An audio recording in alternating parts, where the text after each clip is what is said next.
In the summer of 1928, a Scottish scientist named Alexander Fleming went on vacation. He left his laboratory messy, windows open, petri dishes unwashed, bacterial cultures sitting out. He did everything you are not supposed to do in a lab. When he came back 2 weeks later, he noticed something strange on one of his dirty dishes. A mold had grown on it, and around that mold, every single bacterium was dead. He almost threw it away.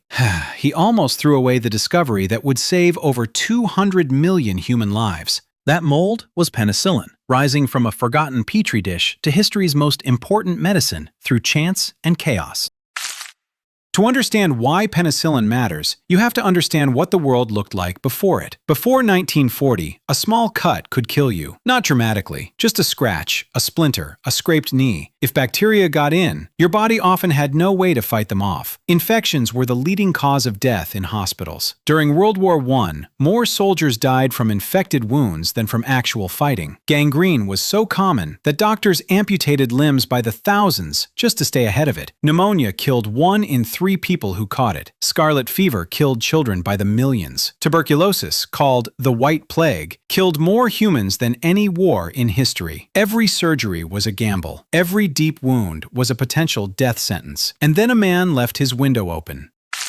Fleming had been trying to find antibacterial substances for years. In 1922, he sneezed onto a petri dish and noticed his own mucus killed some bacteria. He called it lysozyme. Not clinically useful, but it showed the body produced its own antibacterial compounds. In August 1928, he went on holiday, leaving petri dishes containing Staphylococcus bacteria on his bench. When he returned in September, he began sorting through them to clean up. He was about to toss them all when his former colleague Merlin Price happened to be visiting. Fleming picked up one dish to show him, and looked at it more carefully than he otherwise would have. Around one particular mold, later identified as Penicillium notatum, there was a clear ring. Every bacterium in that ring was dead. Fleming reportedly said, "That's funny," not "Eureka," just, "That's funny." He grew more of the mold, tested it on other bacteria, and published his findings in 1929. Nobody noticed. He could not make the substance stable enough to use as medicine. He eventually set the work aside. The most important discovery in the history of medicine sat in a filing cabinet for 10 years.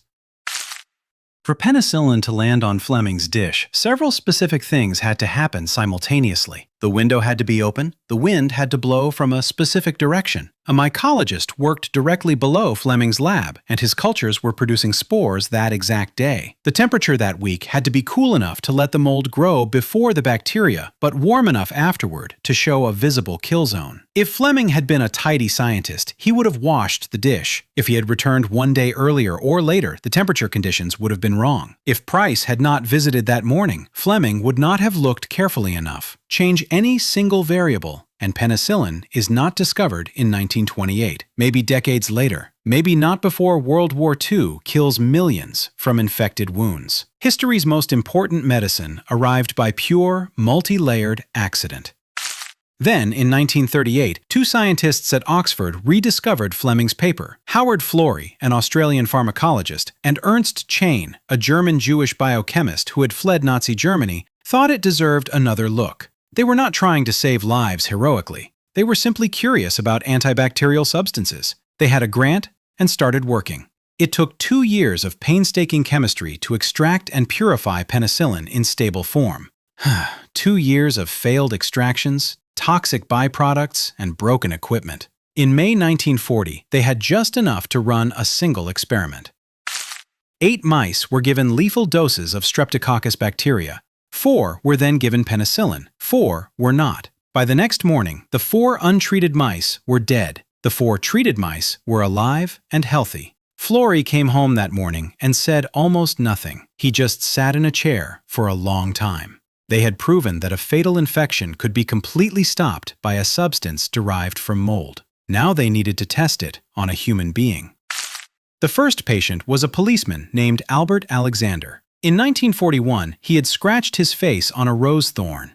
The scratch became infected, spreading to his face, eyes, and lungs. Doctors had removed one of his eyes trying to stop the spread. He was dying. Florey and Chain had only tiny amounts of penicillin, grown in every container they could find, including bedpans. Within 24 hours of treatment, Alexander was dramatically better, infections retreating, sitting up in bed. It looked like a miracle.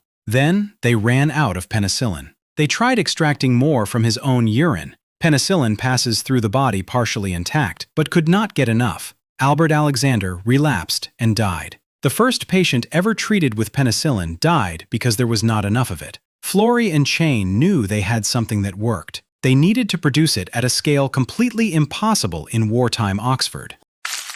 Florey flew to the United States in 1941 with penicillin mold grown inside the lining of his coat. He did not want the Germans to intercept it.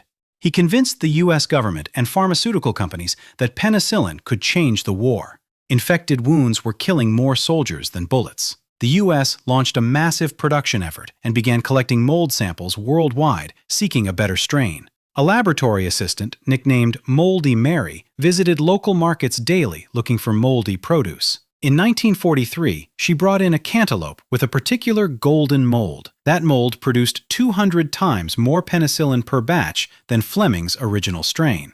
Almost all penicillin in the world today is descended from a moldy cantaloupe found at a market in Illinois. By D-Day in June 1944, the Allies had enough penicillin to treat every wounded soldier in the invasion, dramatically reducing death rates from wound infections compared to World War I. In 1945, the Nobel Prize went to Fleming, Florey, and Chain. But the public narrative was not fair. Fleming became a global celebrity, knighted, his face on postage stamps, invited to meet the Pope. Florey and Chain, the men who actually made penicillin into usable medicine, were largely unknown to the public. Florey had avoided press attention during the war, not wanting to raise false hope before the medicine was proven. Fleming had no such reservations about talking to journalists. Ernst Chain, who had fled Nazi Germany and dedicated his career to making penicillin work, returned to a Britain that largely did not know his name. Fleming discovered it, the story went, and saved the world. That was the story.